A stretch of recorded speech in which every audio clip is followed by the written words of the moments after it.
Sets లో కూడా తను వచ్చి మాతో ఇలా నుంచుని మాట్లాడుతుంటాడు.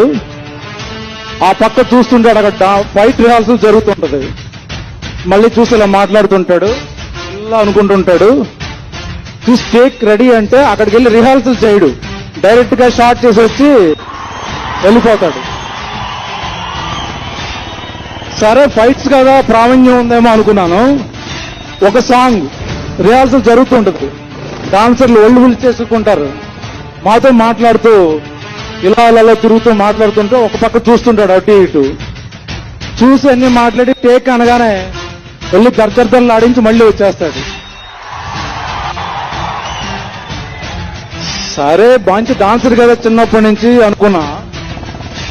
ఒక 5 పేజీలు డైలాగ్ ఉంటుంది.